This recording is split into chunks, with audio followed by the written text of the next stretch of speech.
모든 교양은 남 얘기죠. 안 물어봐도 알려주는 남 얘기. 아날람 125회 방송 시작하겠습니다. 의문의 그녀 시호님. 안녕하세요. 문화평론가 이동규 대표님. 안녕하십니까. 안녕하세요. 저는 작가 홍대선입니다. 며칠 새 엄청 추워졌어요. 네. 이번 여름에 되게 더웠잖아. 더운 게 아니야. 엄청 뜨거웠어요. 더웠죠. 근데 이런 속설이 있는데 맞는지는 모르겠어요. 어떤 해에 여름이 비정상적으로 더우면 더울수록 겨울이 더 춥다. 뭐 그런 얘기 늘 이런 하잖아요. 얘기가 있잖아요. 그래서 이번 겨울에 이렇게 온도가 갑자기 확 떨어지는 걸 보니까 또 겨울에 고생해야 되나 또 이런 생각이 드는 거예요. 근데 작년 겨울 진짜 추웠잖아요. 많이 추웠던 것 같아요. 사실 저 올해 기억은 거의 한 5월까지 추웠다는 기억이 있어요. 맞아요. 왜 나가려 그러면 좀 얇게 입을까 하면 춥고 얇게 입을까 하면 춥고 그러다 갑자기 뜨거워졌어. 그러다가 되게 이게 이만하면 살만하겠다 하던 게 한 3주? 그러다가 이게 더운 정도가 아니라 거의 사람이 막 이제 익고 구워지는 그런 정도로까지 갔는데 그러니까 아주 추운 것보다 추운 게 그렇게 춥지는 않았지만 추웠어요. 그러니까 왜 뭐 영하 막 그 한겨울 말고 한 3, 4월 네네. 때가 아주 추운 건 아니지만 그 서늘하고 추운 게 오래 가니까 그 굉장히 지긋지긋하더라고. 봄 같은 느낌이 안 드니까. 괴롭더라고 막. 올해도 가을 거의 없이 지나갔잖아요. 이런 느낌도 있어요. 복싱으로 치면 잠펀치를 계속 맞아가지고 마지막에 사람이 막 퍼지는 거 있잖아요. 맞아. 그런 느낌이지. 몸이 막 퍼지는 거야. 가을에 입으려고 뭐 코트나 가을 코트나 자켓 같은 거 거의 몇 번 못 입고 드라이했다가 추운 겨울바람에 여러분 고통스러울 때 언제나 그 종교의 힘이 여러분 가까이에 있다는 사실 잊지 마시고요. 대선 진리를 하루 3번 낭독하면 뭐 핫팩에 효과가 있다. 뭐 대충 이런 말씀 드리면서 광고 듣고 오죠. 광고. 지금 티스템 두피 클렌저와 두피 에센스를 검색해보세요. 과학이 당신의 모발에게 주는 선물 티스템입니다. 여러분 대마시안 샵에서 물건 구입하실 때 아날람 꼭 클릭해 주시고요. 유튜브 채널 구독해 주시고요. 페이스북 페이지도 많이 놀러 오시고요. 그리고 가장 중요한 호텔스닷컴 남얘기닷컴에서 링크 타고 가시면 됩니다. 이제 합시다. 세문신 시리즈가 지금까지 호불호가 많았어요. 안 들으시는 분들은 안 드시고 좋아하시는 분들은 뭐 언제 나오냐 자꾸 이러셨는데 그래서 저희가 빨리빨리 태무진 투덕한 시리즈를 빨리빨리 치고 왔는데 이번 주에 끝내려고 하고 있습니다. 오늘 녹음으로 끝으로. 그렇죠. 청취자들 입장에선 내일까지 네. 들으시면 이제 끝나는 거죠. 끝났다고 합니다. 감사합니다. 가자. 지금까지 아날람이었습니다. 네. 그거는 몇 시간만, 2-3시간만 있다가 말씀을 해주시고요. 자, 차키르마우토 평원 전투가 끝났어요. 네. 그리고 이제 나이만군은 나코 벼랑으로 몰려갔다고 제가 말씀을 드렸잖아요. 그런데 이제 다시 한번 말씀드리면 벼랑의 계곡 안에 그리고 벼랑에 먼저 들어간 아무리 쫓겨 들어간 거라고 하더라도 먼저 들어간 측은 역습을 했을 경우에 매복이나 포위 그다음에 높은 데에서 아래로 재진격을 할 수가 있잖아요. 그걸 이제 역돌격이라고 하고 아니구나. 북한군 용어로 반돌격이라고 하는 게 있는데 그게 가능하단 말이에요. 그래서 나코 벼랑을 중심으로 빙빙 돌면서 매복과 수색을 같이 해요. 태무진은. 그런데 몽골에서 가장 중요한 군사훈련 중에 하나가 그 모리 사냥, 네르제라는 말씀을 제가 드린 적이 있었을 거예요. 이 네르제 훈련을 사실 여기서 써먹는 거죠. 미리 말씀드리면 몽골 제국이 나중에 제국이 돼서 외국들을 막 정복을 하잖아요. 정복을 할 때 엄밀하게 말하면 이 사람들은 싸운다란 개념이 없어요. 인간과 인간이 싸운다란 개념이 없어요. 마치 곰이나 늑대를 사냥한다라는 거예요. 그래서 이긴다, 승리한다, 진다가 아니라 사냥에 성공하냐 실패하냐 그 승전이 아니라 원정의 성공이라고 하는 그런 개념이에요. 그래서 상대방을 사냥감으로 보지 나와 똑같은 인간들로 보지 않기 때문에 물러서는 거, 숨는 거, 뒤에서 치는 거 이런 걸 비겁하다고 여기지 않아요. 거기서 굴욕감도 느끼지 않고 결국 마지막에 멸망시키면 되는 거예요. 되게 합리적이고 좋은 사고네요. 전쟁을 생각할 때. 크게 유명하다. 고민하지 않아도 되니까. 그러니까 이게 다른 의미로 보면 합리적이고 다른 의미로 보면 굉장히 야만이고 전쟁에도 도가 있는데 흔히 말하는 피하식별을 해준다라든가 그런 거 있잖아요. 그런데 이제 그런 거 없고. 그 도가 없어요. 그래서 태무진이 항상 태무진 군대가 이제 외국들을 나중에 정복하고 침공하고 이럴 때는 외국 군대는 보통 우리 그 인류의 군대라고 하는 것은 죽어서 지킨다라고 하는 그 사수한다라는 개념이 있잖아요. 태무진 군대는 없어요. 우리가 산에서 곰이나 늑대를 등산하다 만났다 이거야 만약에. 그러면은 곰을 상대로 내가 밟고선 이 땅을 지키기 위해서 사수한다? 우리 이런 개념 없죠.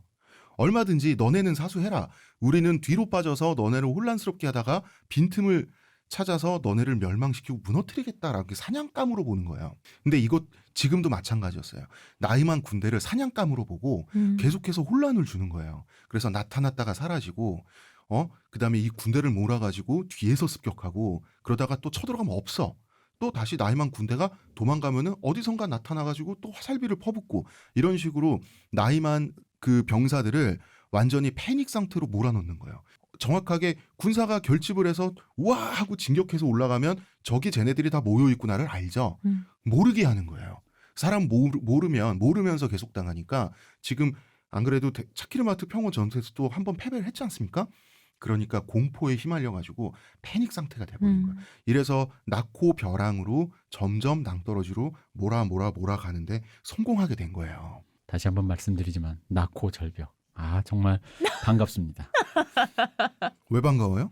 아이즈원에 내가 또 얘기하겠어? 야부키 나코? 그렇습니다. 어떻게 야부키? 오, 이름 외웠다. 이름을 어떻게 알아? 대표님이 맨날 야부키 나코. 아닌데? 아닌데? 아니야? 어. 야부키 나코가 아이즈원 아니에요? 그러니까 맞는데 그걸 외운 게 신기해서 그래요. 그걸 알고 있는 게 신기해서 그렇지. 저는 몰랐거든요. 나코만 저번 주에 우리 들어서 방송에서 얘기한 거 저번 주 처음이야. 처음이에요. 야부키 나코란 이름을 말한 것도 대표님이 우리 이거 녹음 들어가기 전에 야부키 나코 얘기 한번 했다니까. 아니에요. 아까 전에 했었어요. 좀 전에 대표님의 말씀은 기교를 듣고 있군요. 그러죠. 그냥 말해서 귓속에 들어왔어. 그 이름이 나이만군이 이렇게 그 공포 상황에 빠져 있을 때 타양칸이 침착하면 좋으련만. 근데 사실 타양칸이 그런 사람이 아니에요. 타양칸도 공포 분위기에 전염이 되고 말았어요. 그런데 타양칸 나이만 수뇌부는 당연히 자무카와 함께 움직이고 있었어요. 네. 근데 자무카가 이 사람에 대해서 우리가 뭐 어떻게 설명을 해야 될지 모르겠는데 태무진은 자무카에게 몇 번 졌잖아요. 졌을 때 마지막까지 패배를 인정하고 싶지 않아 하는 모습도 태무진 보였잖아. 근데 자무카는 차키르마우트 전투에서 태무진이 어떻게 자기를 이겼는지를 방금 전에 봤잖아요. 네. 근데 사실 자무카는 좀 포기가 빠르다고 해야 되나? 혹은 좀 약간 비속을 쓰면 아싸라다고 해야 되나? 내가 이제 태무진을 넘고 다시 이기는 건 불가능하다라는 걸 바로 그냥 받아들였어요. 자무카는. 그러니까 정치에선 자기가 항상 밀렸고 전투에서 앞서왔는데 저 정도 전투에서의 저 정도 퍼포먼스를 태무진이 보여줘 버리면 내가 태무진을 이길 수는 없구나라는 걸 완전히 그냥 받아들여 버려요. 그래서 자무카는 이때 사실은 은퇴를 생각하고 있었어요. 아 그래? 네. 은퇴가 가능해요, 근데. 그러니까 은퇴 방랑. 그러니까 서부구 카우보이처럼 방랑하는 거예요. 나는 자연인이다. 네, 맞아요. 정확해. 나는 자연인이다 찍는 거예요. 옷 안 입고 다니는 거예요. 근데 원래 이 사람들 기본적으로 나는 자연인이다인데 그러게요. 거기서 더 자연인이다? 무리지어 다니지 않는 이분들 자연인. 개념으로는 나는 원신이다. 그러니까 무리를 안 지어서 다닌다. 아니 몇 명의 충성스러운 부하와만 다니는 거지. 그러니까 적을 두지 않고 적을 두지 않는 거죠. 맞다. 근데 그게 그렇게 살 수 있을까? 이 사람들 기본적으로 그러니까 유목만 하면은 살 수 있는데 그게 아니라 사냥이라든가 그런 걸 한다 그러면 어떤 거주 지역이라든가 영토라든가 유목민에서 수렵인으로 떨어지는 거죠. 그러니까 그렇게 된다라는 거는 그렇게 되면 수렵을 할 수 있는 영토라든가 뭐 그런 것들이 지역에 있어야 되니까. 지역에 있어야 되잖아요. 근데 어딘가를 들어가게 되면 그러니까 그런 분쟁에 휘말릴 수 있잖아. 그렇지. 그래서 숲 근처, 숲 안에 오리안카이도 아니고 초원에 유목민도 유목민도 아니고 아니고. 그 경계 지역 있죠. 그 경계 지역에서 이렇게 살다가 죽는 사람들이 많은 거예요. 그러니까 왜냐면 우리도 자연인 하겠다고 무턱대고 들어가도 아무 데서나 불 피우거나 아무 데서나 뭐 이거 산에서 나는 거 다 캘 수 있는 게 큰일 아니잖아요. 나죠. 이제 그런 거랑 똑같이 이분이 방랑을 한다고 하더라도 아무 데서나 할 수 있는 건 아닐 테니까. 근데 그러다 죽게 되면 죽는 거다라는 거죠. 근데 어쨌든 아직까지는 타양칸과 같이 있었어요. 자무카가.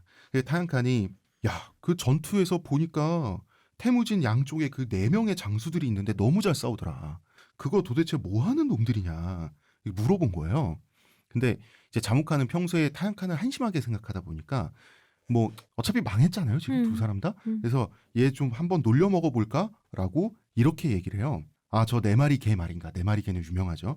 태무진이 끔찍이도 아끼는 신복들인데 정말 들개 같은 놈들이다. 얼마나 광폭한지 그냥 풀어서 키우질 못하고 평소에는 태무진이 사슬에 채워서 가둬놓고 키우는데 인육을 먹여 키운다. 그러다가 전쟁이 벌어지면 사슬을 풀어주는데 그때가 되면 이 개들이 사람 고기 맛을 보려고 그 미쳐 날뛰는 녀석들. 태무진 SM 마스터야? 그러니까 이런 식으로 설명을 해요. 되게 재밌는 게 이런 식의 어법이 약간 중세 게르만 서사시적인 느낌이 드는데 이런 식으로 말하는 사람이 그 몽골 역사 전체에서 자무카밖에 없어요. 어법 자체가 일반적인 몽골이랑 달라요. 이 사람이 좀 언어적 상상력이 있었던 것 같고 그리고 자무카가 연설을 그렇게 잘했다고 하거든요. 아마 언어 능력이 좀 있었던 것 같아. 자무카가. 그러니까 왜냐면 나도 이거 교정을 해야 돼. 내가 너무 나도 그냥 기믹으로만 얘들 야만이 났냐 너무 이렇게 놀려가지고 나도 모르게 방금 자무카가 연설을 잘했다는 게 내 머릿속 순간 지나게 우가 뭐 이런 약간 이런 이미지 이런 건 아닌데. 그러니까 전쟁 연설 선동. 그러니까 우가. 아이 좀 말도 안 되는 소리. 전에부터 그건 잘했었잖아요. 사람들을 피를 끓게 하는 말을 잘했었잖아요. 자무카가. 그리고 이런 거. 이런 거 있잖아요. 태무진이 새끼 때부터 사육한 노예견 젤메. 이런 표현 되게 참신하지 않습니까? 그놈의 동생 수부테이 전쟁 포로로 붙들어 키운 개 제베. 사실 제베는 태무진 쐈다가 저 난데 한번 살려줍쇼 하고 딱 그거잖아. 그리고 춘견 쿠빌라이다. 나이만 사람들의 인육 맛을 보라고 오랜만에 사수를 풀어줬으니 애들이 기뻐서 저렇게 날뛰는 거다. 이렇게 표현을 해요. 전 그 영화 생각나요. 한니발 2였나요? 거기서 그 한니발에게 복수하려는 한니발 당한 그 사람이 한니발을 죽일 때 돼지한테 먹혀서 죽이게 하려고 멕시코 어디 농장에서 인육 먹여서 돼지 키우라고 돈 대주고 그랬잖아요. 그 느낌 나요. 그 느낌이 있어요. 자무카 말솜씨에. 그리고 그 오로우드족이랑 망구트족이 싸움 또 엄청 잘하는 거 봤잖아. 네. 쟤네 도대체 뭐 하는 놈들이냐고. 쟤네는 창과 칼의 달인들인데 찌르고 베고 때리는 애들이다. 그러니까 활을 쏘는 애들이 아니란 뜻이에요. 이놈들도 태무진이 오랜만에 피맛을 보여주니까 미쳐서 날뛰고 있다. 지금. 그리고 그러면 태무진은 어떤 사람이냐. 찔러도 피 한 방울 안 나온 놈이다. 아주 냉혈한이다. 뭐 이런 얘기를 하고 또 이제 자무카가 생각해보니까 열받은 거야. 왜냐하면 나이만 사람들이 몽골을 너무 무시했잖아요. 그치. 근데 자무카도 몽골 사람이잖아. 그래서 이런 말을 해요. 나 자무카의 군대와 연합한 당신들 나이만 사람들은 몽골을 그렇게 무시하더니 지금 어찌 된지 봐라. 말로는 새끼 염소의 종아리 가죽만큼도 남아있지 않게 하겠다고 큰소리 치더니 염소가 다리가 얇습니다. 지금 당신들이 어찌 되었는지 당신 눈으로 봐라. 망하지 않았냐. 다시는 몽골을 무시하지 마라.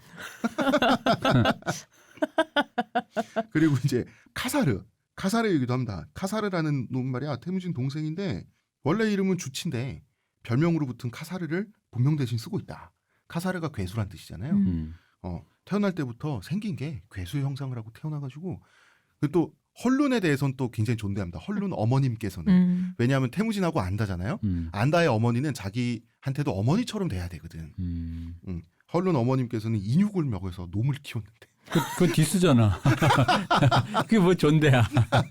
디스잖아 그거. 아니 어쨌든 카사르는 놈이라고 부르고 헐룬한테는 어머님께서는이라고 하잖아. 저 집 어머니한테 사람 고기 먹여서 사람도 그 주변에 근본도 없고 뭐 거의 이런 분위기인데. 저놈은 사람을 산채로 씹어 먹는데 한 명 정도는 먹어도 성이 안 찬다. 힘은 천하장사고 천하의 명사수다. 이런 말을 해요. 몇 타 쌍피인 거야 이게. 태간의 1타 몇 피자 맞아. 1타 몇 피인 거야 이거. 태간의 자랑께서는 평소 인육을 즐겨. 근데 이게 자무카가 물론 과장과 거짓을 섞고 하고 있지만 약간 증권가 찌라시처럼 진실을 기반해서 과장을 하려고 했던 게 이 사람의 어떤 컨셉이었어요. 그러니까 이런 말을 할 때도 그냥 무턱대고 꾸미는 게 아니라 진정성을 가지고 얘기를 하고 싶었나 봐. 그래서 태무진의 가장 평범하고 별 볼 일 없는 동생 태무게에 대해서 갑자기 물어본 거야. 타양칸이. 쟤는 행군할 때 낙오할 정도는 아닌 애라고. 나는 그 사람 벨구테에 대해서 뭐라고 했는지 제일 궁금한데. 벨구테에 대해서는 안 물어봤지. 벨구테는 전략가기 때문에 전투 현장에서 잘 안 보였던 거야. 그 사람이 진짜 무서운 사람인데. 태무게는 여러 사람과 함께 있을 때 눈에 띄게 처지지는 않는다. 그러니까 항상 이렇게 계속 타양칸을 갈구고 있었는데 마지막에 태무게라 가지고 대미의 장식을 못했다. 대미의 장식을 못했어. 만약에 벨구테이는 어떤 자인가 그치. 물어봤으면 야 세상에 그런 냉혈한이 없다고만. 산채로 씹어먹는다며. 아니 벨구테이 딱 그 박찬욱의 말이 딱 맞아. 복수는 차갑게 식혀먹는 것이다. 이 딱 벨구테이를 설명하는 말이거든. 박찬욱 감독 얘기한 거죠? 네. 나 박찬호로 들려가지고 박찬호 선수가 그런 말을 했단 말이야. 순간 아니 이분이 말을 하도 많이 하다 보니 이제 별말을 다 하시네.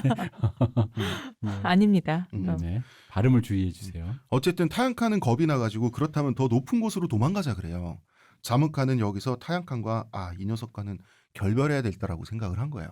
왜냐하면 타양칸이 높은 곳으로 도망간다는 건 전략적으로 완전 실패거든요. 높은 곳엔 낭떠러지밖에 없어요. 항복 협상이라도 해야지. 그래서 자무칸은 같이 고지대로 퇴각하는 걸 거부하고요. 자기 신복들 몇몇만 데리고 이 사람 또 대단해. 태무진 군의 포위망을 또 뚫고 빠져나와요. 그 싸움을 정말 잘한 사람이 이 사람은. 정말 겹겹이 포위한 걸로 돼 있거든요. 아주 치밀하게. 이게 무협지에 나오는 마방진처럼 이렇게 해놨는데 어떻게 슥슥 나와. 대단한 것 같아. 진법을 안 해보지. 몰라. 그런데 자무칸은 이제 타양칸하고 결별을 하잖아요. 이제는 태무진이 은퇴했던 것처럼 자기도 초원에서 사라져야 되잖아.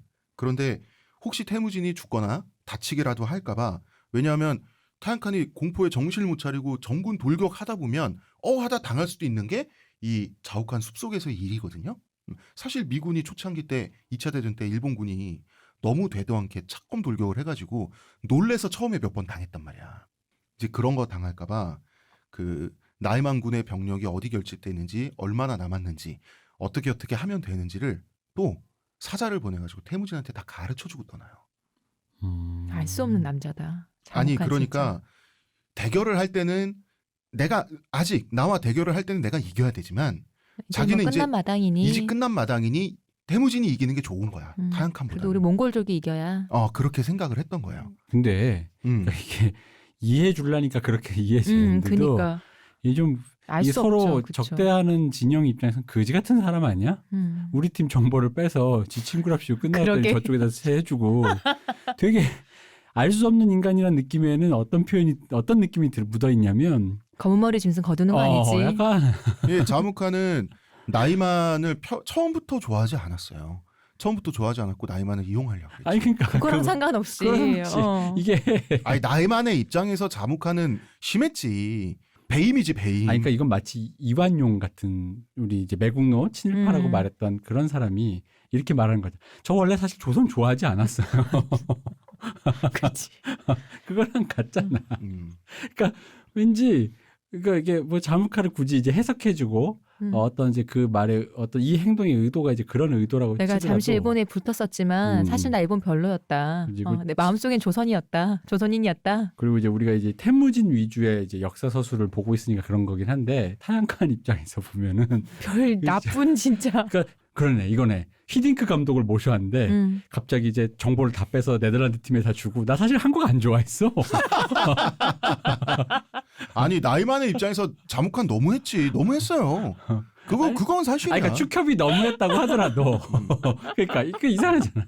그런데 이제 자무카의 입장을 조금 변호하자면 이 사람은 은퇴 시점이니까 그리고 아니 그것도 그게 어떻게 변호가 돼? 그래서 안 돼, 태무진한테 안 돼. 마지막 말이 이거였어요. 태무진에게 마지막 남기면 형제여 이겨내라. 그러니까 내 말은 태무진에게만 좋은 적수이자 좋은 라이벌, 태무진을 성장시키기 위한 좋은 적수일 수는 있는데 자무카라는 사람 자체를 그냥 냉정하게 보자면 굉장히 자기중심적인 사람이긴 하지. 표리부동한 사람인 거지. 아니, 너무 자기 편의적인 해석을 통해서 모든 일을 해석하는 자기 위주의 굉장히 자기중심적인 사람. 그러니까 70명의 귀족들을 자기 부족의 70명의 귀족들을 그냥 학살을 해버리고 그러지. 뭐 그런 것 같아요. 그러니까 왜냐면 내가 지금 이 얘기한 게 지금 우리가 지금 태무가 지금 끝날 때 됐잖아.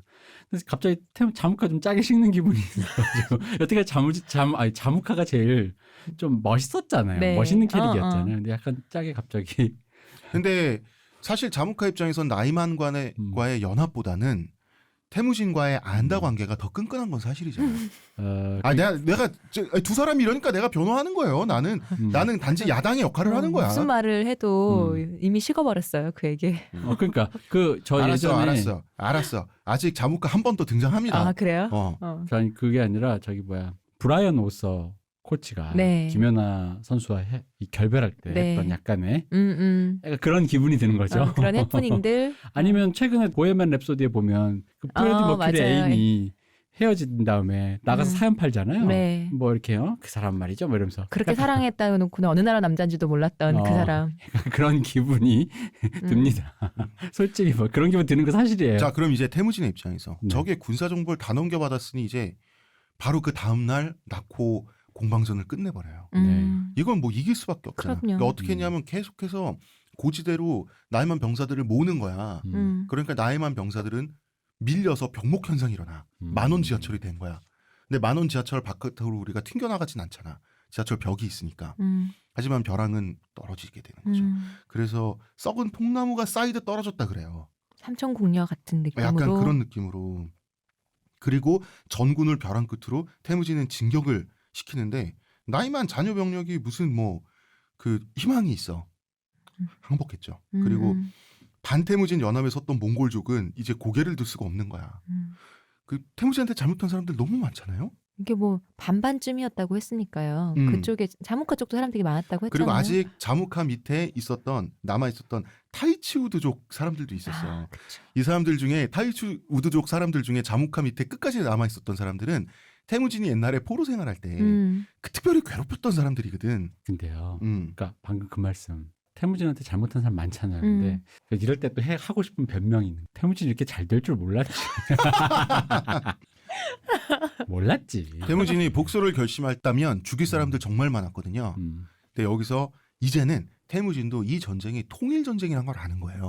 그러니까 우리 왜 앙리사세 얘기했을 때 네. 앙리사세의 위대한 깨달음은 이거잖아요. 피해자가 이기고 피해자의 승리와 피해자의 용서로 끝날 때만 평화가 정착된다는 거잖아. 태무진도 마찬가지 생각을 한 거예요. 그래서 다 잊겠다.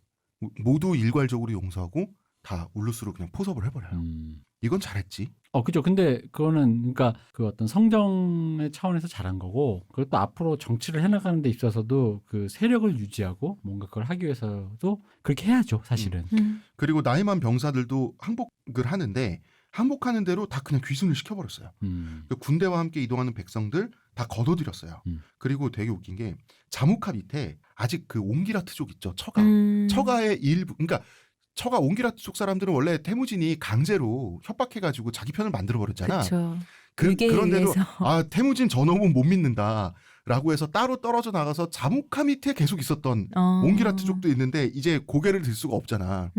다시 한번 리바이벌 해드립니다. 태무진이 이렇게 잘 될 줄 몰랐지. 그래서 우리가 조금 미안하긴 한데 아이고 이거 어떡하나 민망해서 이러는 상황에서 태무진은 됐다. 일괄적으로 그냥 다 돌아가시라고 저기 여러분들 일가지적 다 있다. 그리고 나중에 타양카는 시체로 발견됐어요. 근데 재밌는 게 이때 나이만의 대장군이 수베치라는 사람이었어요. 이 사람이 끝까지 항거를 했어요. 그러니까 항복을 거부한 병사들하고 왜 이런 거 있잖아. 나갈 사람은 지금 나가라. 끝까지 싸우다 죽을 사람은 남자라고 해서 그 결사대를 만들어가지고 이 사람은 나이만의 장수로서 명예롭게 죽을 생각이었어요. 그러니까 죽기로 마음먹고 싸우니까 기세가 세잖아. 태무진이 애를 먹는 거예요. 선멸하는데. 그래서 이 자식 저 왜 이렇게 잘 싸우지? 용맹항엠에 감탄을 한 거야. 그래가지고 수베치한테 전가를 보내요. 다 살려줄 테니까 그냥 와라. 귀순해라. 수베치가 거절해. 난 나이만인으로 죽겠다. 나는 최후의 나이만인이 되겠다. 태무진이 그럴 필요까지는 없을 것 같은데. 그러니까 왕족도 안 하는 걸 왜? 계속 그래. 근데 수베치는 계속 거절합니다. 네. 그래서 어서 군사를 빨리 투입해서 자기를 포함해서 결사대를 섬멸해달라. 이렇게 주문을 해요. 전장에서 죽겠다. 근데 태무진이 생각하기에 이놈 너무 촌스러운 거야. 이제 태무진이 꿈꾸는 세상은 이미 그런 세상이 아니거든요. 근데 생각해보니까 그건 자유잖아. 자기가 이렇게 죽겠다는데. 그래서 한 번 더 회유를 하지만 수베치가 거절하니까 그래. 빨리 죽여주는 게 예의겠구나 해서 한 명도 남김없이 다 전멸을 시켜줍니다. 뭐 어떻게 전쟁을 끝내야 되는데 어떻게. 뭐 최후의 나이만인으로 죽었어요. 근데 나는 뭐 이게 새드 엔딩이라고 보지 않아. 본인 해피엔딩 한 거예요. 나름대로. 그리고 이제 타양칸은 죽었는데 타양칸의 어머니는 구르베수 왕후 몽골을 그렇게 무시하다. 네. 이 사람은 안타깝게도 살아서 붙잡혔어요. 차라리 죽는 게 나았을 거야. 왜냐하면 태무진이 나쁜 짓을 합니다. 겁탈해요. 근데 이게 뭐냐면 그 태무진이 이런 말을 해요. 몽골인 몸에서 악취가 난다며. 그 냄새 한번 맡아보라 약간 이런 식으로 말하면서 그냥 겁탈을 해버리거든요. 근데 이게 이 겁탈했다가 보통 이제 그 어떤 역사서나 이럴 땐 테이크 취했다라고 돼 있어요. 이걸 가지고 태무진의 포용 정책의 일환으로서 그룹에서조차도 자기 아내로 만들었다. 뭐 이런 식으로 굳이 좋게 태무진 편에 역사학자들이 해석을 해주려고 하는데 맥락상으로는 전혀 그렇지 않고요. 저도 사실 이 부분을 쓸 때 조금 가슴이 아팠던 게 저는 태무진 좋아하는 사람이거든요. 태무진의 시점에서 쓰긴 했지만 근데 이런 건 있었어요. 이제 나이만 사람들의 생명과 재산을 보장해줘야 되잖아. 태무진 입장에서는. 보장해줘야 되는 그러니까 병사들한테 보상해줄 게 없는 거예요. 사실. 보상해줄 게 없는데 그 병사들의 만약에 이런 사건이 병사들의 뭐 스트레스를 풀어줄 수는 있었겠지. 그 다음이 어떻게 되는지가 저는 궁금한데. 그룹에서요? 네. 역사에 기록이 안 나와 있습니다. 그러니까 그렇게 되면은 사실은 와이프로 맞는다는 거는 말도 안 되는 얘기잖아요. 말도 안 돼. 그러니까 그런 식으로 강간 후에 죽였다라고 나와야 돼야 그거는 복수가 끝나는 거지. 근데 별로 죽었든 살았든 별로 상태가 좋지 않았겠지만 기록할 의미가 더 이상 기록할 어떤 그게 없었던 거죠. 이 사람들이. 그러니까 무관심 속에 그냥 어떻게 됐겠지. 그랬었어요. 뭐 하여튼 어떤 심리적으로 병사들 스트레스 풀어주기 약간 이런 거의 일환이었는데 근데 사실 이 행동 자체가 결코 세련됐다거나 그렇게 볼 수는 없는 행동 당연히. 글쎄요. 저는 뭐 어떤 의미에서 되게 맞다고 생각하는데 그게 그러니까 음, 전쟁이 끝난 후에 다른 어떤 뭐 사람들을 지금 고문한다든지 잡아서 어떻게 하지를 않잖아요. 근데 하지만 남아있는 원한은 분명히 있잖아요. 그러니까 그렇다면 이 가장 사람- 상징적인 사람에게 그런 행동을 하는 것은 뭐 전혀 이상하지가 않고 그러니까 당연하다고 이제, 생각해요. 그렇지. 한 명한테만 책임을 압축시켜서 뭐 그런 모욕을- 점도 있고 이제 신체적인 모욕을 주는 걸로 끝낸다라고 근데 그게 뭐 하는 점에서는 좋아. 일반인으로서는 안 될 거 아니에요. 가장 그걸 증폭시키고 한 명으로 끝낼 수 있는 사람이라면 당연히 왕족이어야 하고 그중에서 가장 모욕을 많이 주는 것으로 몽골인들이 다 알고 있는 게 구르베스니까. 그렇죠. 예, 어. 그렇게 스트레스 풀게 해준 거야. 스트레스라기보다 이제 책임을 한 명으로 모는 행위인 거지. 뭐 하여튼 그런 일이 있었습니다. 음. 그리고 또 한 명이 잡혀와요. 이 사람은 위구르 사람인데 음. 나이 만에 재상으로 초빙돼 와서 음. 고소득 고연봉 받고 네. 있었던 타타통화라는 학자였어요. 이 사람 이제 난 죽었구나 하고 끌려왔는데 태무진의 제안은 간단했어요. 하던 일 계속 하셔야죠. 아니 신흥 군사 대국에 2인자로 재상으로 재취직하실래요? 아니면 죽을래요? 타타통화는 충성을 다하겠습니다. 당연한 거 아닙니까? 이 위구르가 그 전에 한번 제국을 잃었던 민족이기 때문에 문화 수준이나 시야나 이런 게 넓었어요. 이제 제국으로 발돋움하고 있는 과정에서 위구르 지식인의 조언을 매우 필요로 했던 거예요. 그리고 위구르는 자기 고유의 문자를 갖고 있었어요. 이 타타통화에게 제일 먼저 했던 명령은 자기를 포함한 태무진의 가족들에게 위구르 문자를 읽고 쓰는 법을 가르쳐 달라는 거였어요. 태무진은 혼자서 끝까지 실패했습니다. 문맹으로 남았죠. 나머지는 글자를 깨우쳤습니다. 자, 태무진 초원통일 했습니다. 박수. 그리고 이런 것도 있었어요. 태무진은 알았어요. 뭔가 글씨 쓰는 사람들은 종이라는 거를 끄적거리면서 뭘 적는다. 그리고 그걸 편지처럼 주고받기도 하고 보관하고 꺼내서 읽기도 한다더라. 이런 걸 아는데 나는 잘 모르지만 어떻게 그 메커니즘이 되는 건지 모르겠지만 태무진은 어느 정도 본능적인 직관으로 문자라고 하는 거 있잖아요. 네. 이게 커다란 나라를 통치하는 데는 100% 필요한 거라서 있는 거겠구나. 요런 거를 알았어요. 그래서 타타통화를 필요로 하기도 했던 거예요. 그래서 타타통화한테 시켜서 나중에 몽골 문자를 만들게 되는 거죠. 태무진이 가장 지긋지긋해하는 게릴라들이 있습니다. 메르키트족이라고. 네. 이 메르키트족은 말이죠. 자무카대로 빠져나갔잖아. 메르키트족은 그 와중에 나코 벼랑에서 또 빠져나갔어요. 불가리아에서 살아 돌아온 사람들 많네요. 답네요. 이제 초원은 통일했는데 토벌전이 이어지는 거예요. 그래가지고 초원을 통일한 해가 2004년 가을이에요. 2004년은 동방신기, SG 워너비, 이승기, 장윤정이 데뷔한 해이며 고 노무현 대통령의 탄핵 전국이 벌어졌던 해입니다. 바로 그 해에 태무진이 천하 통일을 한 것입니다. 그래서 메르키트족이 2004년인데 메르키트족이 초원 바깥으로 다시 쫓겨났다가 초원 바깥에서 사는 게 너무 힘든 거예요. 그래서 초원에 다시 얼굴을 내밀어요. 그래서 사하리 초원, 원래 자기네들의 근거지거든요. 사하리 초원에 자리를 잡는데 이거는 명백한 도발 행위야. 그러니까 고향을 잃고 사는 게 너무 힘들었던 거예요, 사람들이. 메르키트족은 유라시아 대륙을 거의 방랑을 했어요. 이 사람들 거의 독일 근처까지 갔다 오고 막 이랬어요. 사실 살만한 데가 있었으면 어디든지 뿌리를 내렸지 않을까요? 그까지 갔는데. 근데 원래 살던 땅만큼 괜찮은 데가 없으니까 다시 돌아온 거 아닐까? 뭐 복수도 있겠지만. 복수도 저는 어. 있었던 것 같아요. 그리고 근데 너무 젖과 꿀이 흐르는 땅이 있었다면은 거기 있었지 않을까? 근데 레지스탕스가 되는 말하자면 일종의 자기네들 입장에서 레지스탕스잖아요. 그쵸? 레지스탕스에 자신이 있었어요. 근데 태무진 군대의 수준하고 그 초원의 별처럼 퍼져 있는 이 통신 네트워크 있죠. 네. 요 수준을 너무 얕봤어. 음, 태무진이 이거 음, 정말 잘 만들어놨거든요. 음, 이 메리키트 게릴라군 완전 토벌돼요. 음, 원래 메리키트족이 오도이드 메리키트, 그 다음에 오아스 메리키트, 카하드 메리키트 세 시족의 연합체로 이 이야기의 초반부에 등장을 하는데 네. 카하드 메리키트는 자무카가 젊을 때 부셔가지고 네. 없어졌잖아. 그 시족이 2개만 남았단 말이야. 수십 년간 태무진한테 저항하느라 지쳤는데 이제 또 졌어. 그래가지고 이제 그 오아스 메리키트가 태무진한테 항복하고 싶어 했어요. 지쳤구나 정말. 정말 너무 지쳐가지고 음. 오아스 메리키트를 이끌던 자무카한테 킬코강 도하 작전에서 패배한 게 수십 년 전이잖아요. 이때부터 지금까지 족장이 하나예요. 이 다이르 오선이 더 이상 태무진한테 개기다가는 내가 이끄는 시족이 지구상에서 사라지겠다라고 생각해요. 의미 없다라고 생각했나 보죠. 그러면은 부족장의 입장에서 부족이 사라진다는 거, 그 부족장 입장에서 가장 큰 실패를 하는 거 아니에요? 그러니까 항복을 선택을 하는데 이게 이제 태무진이 패배한 적을 백성으로 받아들이는 이 관용이 있잖아. 그래서 한 가닥 기대를 건 거야. 근데 뭔가 핑계가 있어야 되니까 혈연으로 이어지면서 이제 용서를 빌고 싶은 거예요. 그래가지고 자기 딸을 태무진에게 보내기로 한 거야.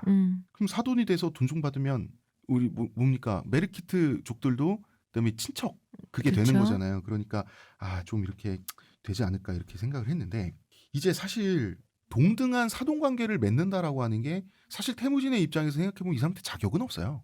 왜냐하면 지금 한 줌의 백성밖에 안 남았고 거의 다 털렸잖아. 너무 그리고 오래 적대를 한 내기도 하고 이상하기도 하잖아요. 그런 좀 비등비등하고 아니면 작아도 어느 정도 조금 작아야지 뭐 그런 관계로 해서 앞으로 잘해봅시다 하는데 너무 차이가 나는데 이런 거는 못하러 싶잖아요. 그러니까 가치가 없잖아.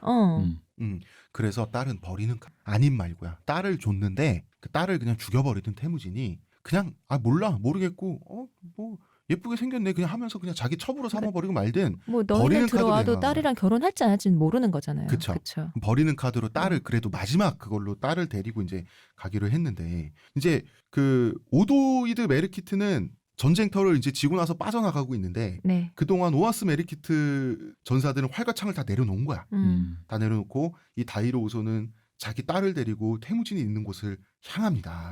근데 이 딸 이름이 콜란이었어요. 콜란. 네. 한참 메르키트군을 태무진군이 막 포위해서 섬멸하고 있었거든. 근데 재밌는 게 태무진이 메르키트족을 섬멸할 때만큼은 약탈과 사료가 허용했어요.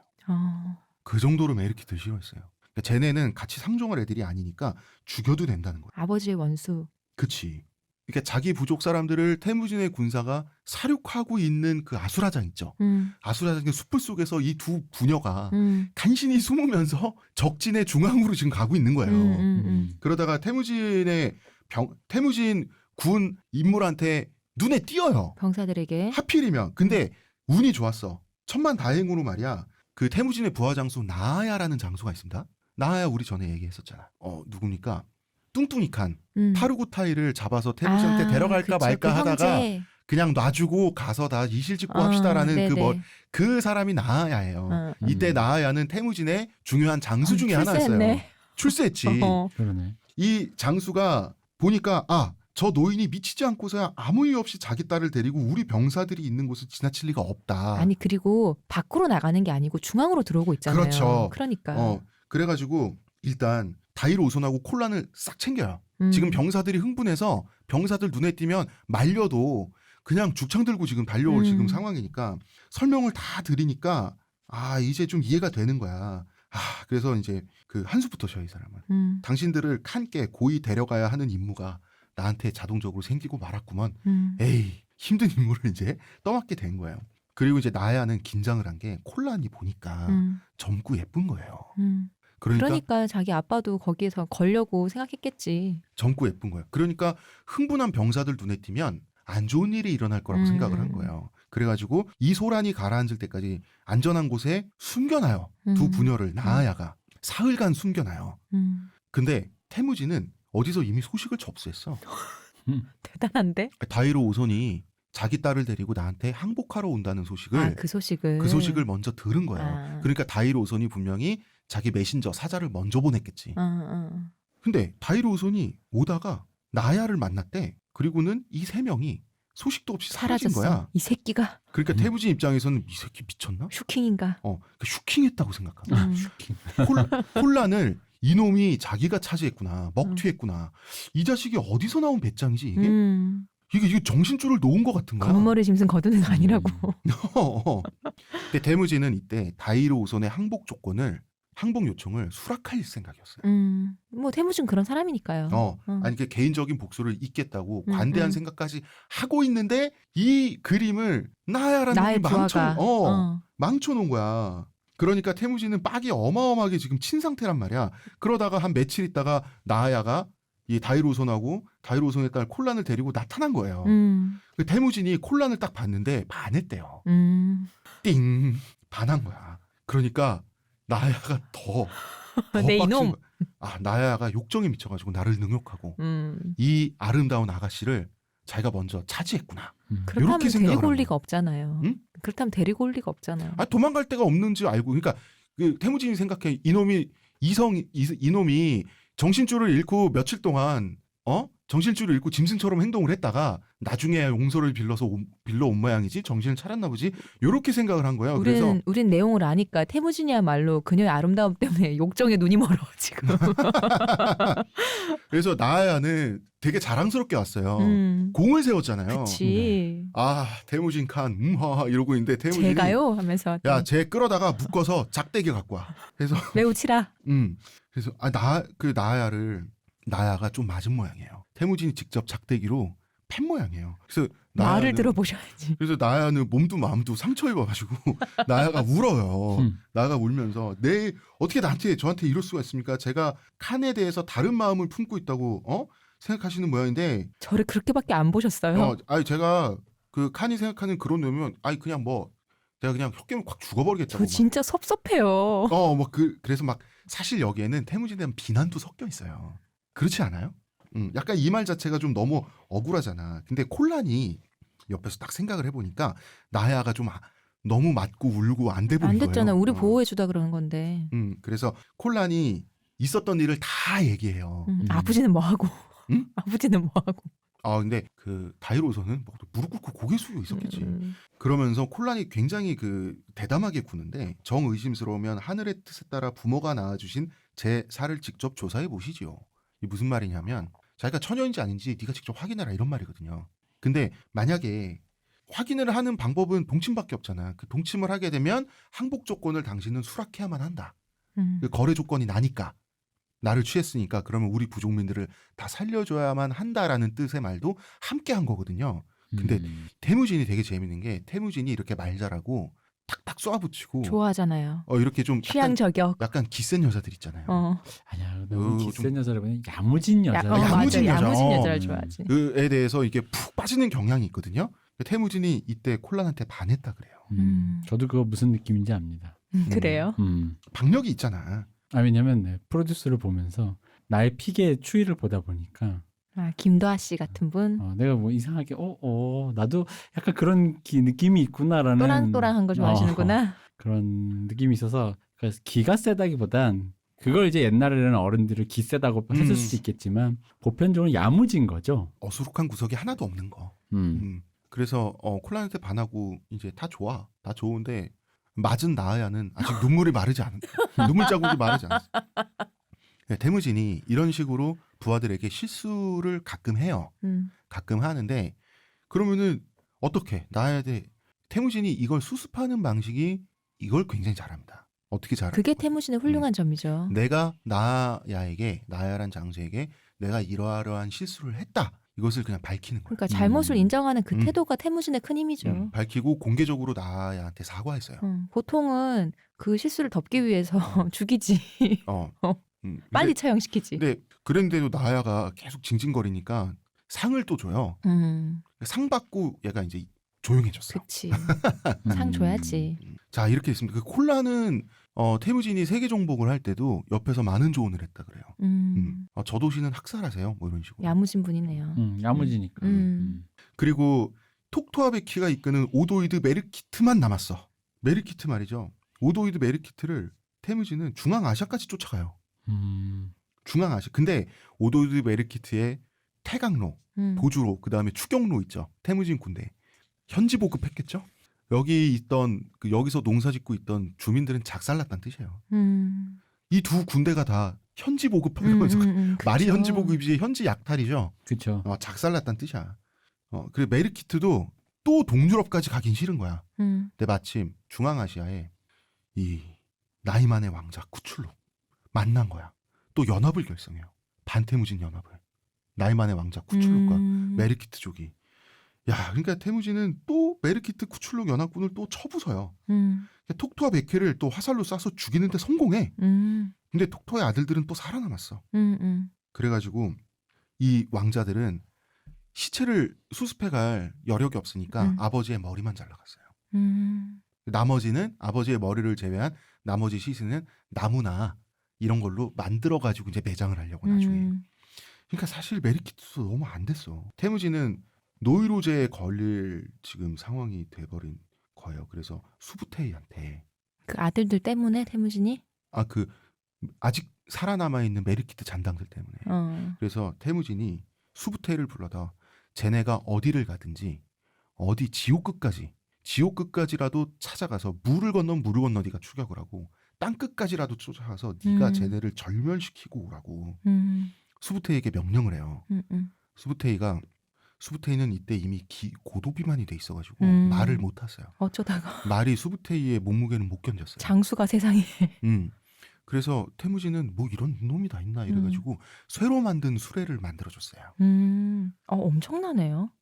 나무 수레도 아니고 회로 만든 수레라니. 나무 수레는 그 복잡한 지형을 울퉁불퉁한 오래 지형을 못 가다 보면 가니까. 나무 수레는 뽀개져요. 그건 이해하는데 그 쇠로 만든 수레를란 자체가 그 뭐랄까 만드는데 거잖아요. 공력이나 그런 게 굉장히 고도의 수준도 기술도 필요하고 되게 엄청난 거잖아요. 이 철제 수레가 수부테이의 트레이드 마크가 됩니다. 나중에. 그런데 수레를 타고 더 비만과 당뇨가 심해져요. 그렇겠죠. 그럴 수밖에 없잖아. 이때 수부테이가 메르키트를 쫓아서 어딜 가냐 중앙아시아 넘고요. 서아시아, 러시아까지 통과해서 동유럽까지 가서 메르키트 잔당을 기어이 멸망시키고 와요. 그리고 이때 수부테이가 메르키트를 쫓아다니면서 그 파악했던 길 있죠. 네. 이 길로 세계를 정복합니다. 이게 굉장히 중요한 사건이에요. 그렇습니다. 그래서 지금부터 말하는 사건이 일어나고 있을 때 네. 수부테이는 메르키트 쫓아다니고 있었다. 그리고 현지 주민들은 아마 작살났을 거다. 많은 힘이 들었겠군요. 네. 민폐 캐릭터구나.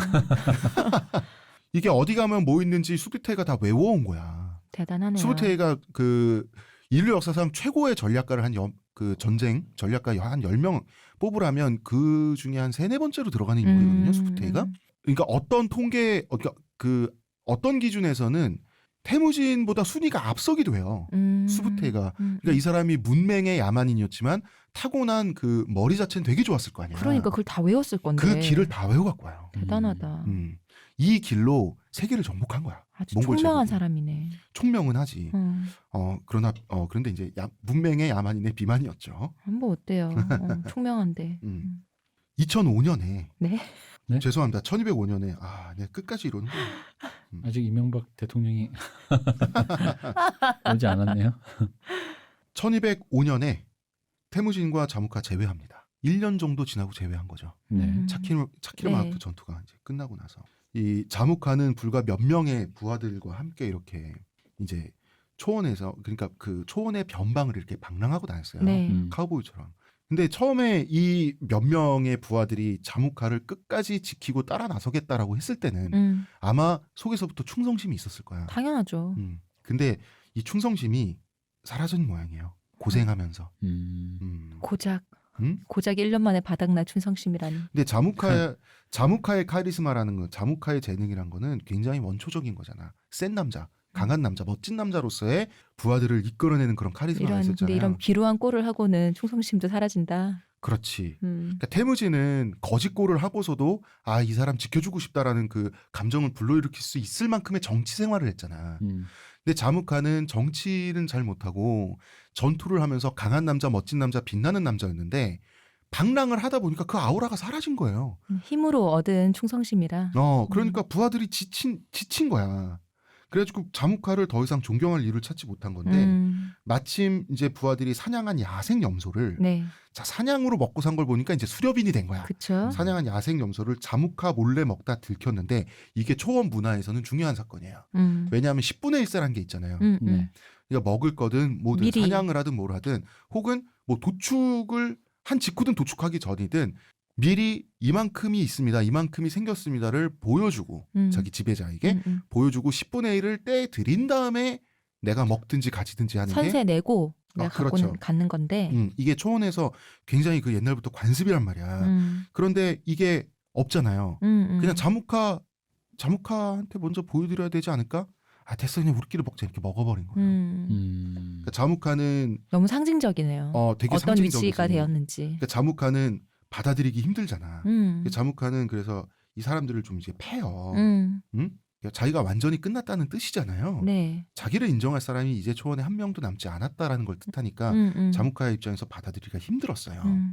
너네들 맞아. 근데 그날 밤 네. 부하들이 눈탱이 밤탱이 돼서 누워서 뭐 이러고 있다 보니까 울면서 너무 별을 억울한 보다 거야. 보니 너무 엄마도 보고 억울해서 싶고. 자고 있던 자무카를 그냥 체포해서 묶어버려요. 그래서 어차피 이 초원이 모두 태무진의 건데 이 여기서 유목민이 초원 밖에서 사냥하면 살려니까 힘든 거예요. 그래서 자무카를 잡아다 바치면 태무진에게 바치면 그래도 태무진이 먹고 살라고 봐주지 않을까 생각을 했어요. 다시 유목 생활로 돌아갈 수 있지 않을까? 그래서 이분들 완전 건달들이네. 날 그러게요. 건달이네. 그래서 자무카를 태무진 앞에 아니, 날 건달도 못 양아치야. 양아치네. 양아치. 건달의 도도 없어. 그 자무카 기분은 굉장히 비참했겠죠. 당연하죠. 음, 그 자리에서 못 죽은 게 한일걸? 그렇지. 근데 자무카가 멋과 자존심을 포기할 사람이 아니잖아. 이 사람 마지막 남은 가오가 있었어. 자무카가 붙잡혀오고 있다는 소식이 든 거예요. 태무진이. 들어가지고 야, 자무카 부하들이 그 당신 친구인 그 라이벌 자무카를 어떻게 이렇게 묶어가지고 끌고 오고 있더라. 이게 먼저 들은 거예요. 태무진이. 그래가지고 정말로 자무카가 맞는지 자무카 얼굴을 아는 사람을 그 자무카 콤보이 네. 호송하는 인력으로 먼저 보내요. 보냈는데 자무카는 뭐 이렇게 묶여 있었지 뭐. 묶여서 끌려오고 있었는데 자무카가 되게 당당하게 이렇게 말을 해요. 태무진 형제에게 이르거라. 나는 내 형제가 어떤 사람인지 잘 안다. 나의 안다는 자기 주군을 배신하는 것들을 사람으로 보지 않는다. 주인을 배반한 이 배신자들을 내가 어떻게 하면 되겠는지 너희는 태무진에게 묻고 오라. 태무진한테 이럴 거야 이거 아니야? 너 니네들. 그래. 근데 태무진의 입장에서도 굴욕적인 모습의 자무카를 보고 싶진 않고 자무카도 이 꼴로 가고 싶진 않은 거야. 그렇지, 그건 이해가 되잖아요. 그 태무진은 자무카가 뭘 원하는지 바로 알아챘죠. 원래 친구 사이잖아. 그래서 내 형제로 하여금 그 배신자들을 직접 처단하게 하라. 그래서 칼을 한 자루 줘요. 왜 웃어? 이게 너무 지능이 낮아. 너무 지능이 낮아. 뭐 자무카 배신한 애들. 그니까. 그래서 그 요원이 돌아오더니 자무카를 풀어주고 자무카 오른손에 칼을 고이 쥐어줍니다. 그 전에 죽였어야지 자무카를. 그래서 알아서 하시라는데요. 먹을 게 없어서 자무카를 잡아먹는 것까지가 그러면 모르겠는데 맞죠. 이거는 내가 봤을 땐 그냥 너무 먹을 게 없으니까 자살은 못하겠고 죽여주십시오 하면서 간 꼴이잖아요. 맞아. 이거 완전히. 그래서 자무카는 일고의 망설임도 없이 다 배워 죽어버려요. 당연하지. 너무 자묵한데. 여러분 머리가 나쁘면 이렇게 고생합니다. 그래서 자무카는 그래서 구속도 풀렸고 말도 얻었잖아. 도망갈 수도 있지만 이건 또 명예가 허락하지 않잖아요. 아, 그럼요. 그래서 태무진 오르도로 정 가운데를 통과해서 정 가운데에 있는 그 태무진 쿠렌 있죠. 그 태무진이 있는 태무진 오르도까지 천천히 봐라, 가요. 내가 자묵하다. 나 왔다. 여러분 오랜만이에요. 아저씨 이러면서 지나가는 거야. 그러니까 태무진대로 같이 술 한잔할 준비해놓고 자무카를 기다리고 있었어요. 그래서 자무카는 태무진의 게르에 즉시 초대가 됩니다. 여기서부터 시작되는 두 사람 간의 긴 대화가 몽골 역사에서 아마 가장 감동적인 두 가지 부분 중에 하나예요. 그 두 가지 중에 하나는 옛날에 태무진이 보르테와 제외했을 때 그 부분이 좀 감동적이거든요. 이 부분도 좀 감동적이야. 아 근데 난 아직도 저 나이만을 패퇴하면서 네. 가면서 속닥속닥 해준 자무카의 그 이미지 때문에 이게 마치 그러니까 그 여기까지 보고 한 거예요, 그게. 이게 그게 딱 오늘을 알고 그런 거예요. 예. 어? 그러니까 우리가 익히 알고 있는 전형성에선 약간 벗어나 있다 보니까 딱 오늘을 생각하고 지금 아주 그때 막 그런 거예요. 멋있고 뭐 이런 느낌은 사실 나 좀 기대했는데 아 왜냐면 아까 그 전투에서 딱 해서 잡아가지고 자 이제 난 널 졌다 뭐 이렇게 해야 되는데 그게 아니라 그 그니까. 뭔가 그 다음 얘기가 이렇게 속닥속닥 사실 나 나이만 싫어했어. 아니 그런 얘기는 안 했고 그냥 형제요 이겨내려 그게 이랬다니까. 그거지. 그게 그거지. 아니 저는 자무카에게 호감이 있어요. 너무 그러지 마세요. 저히딩크 한국 대표팀 별로예요. 에헤이 그 참.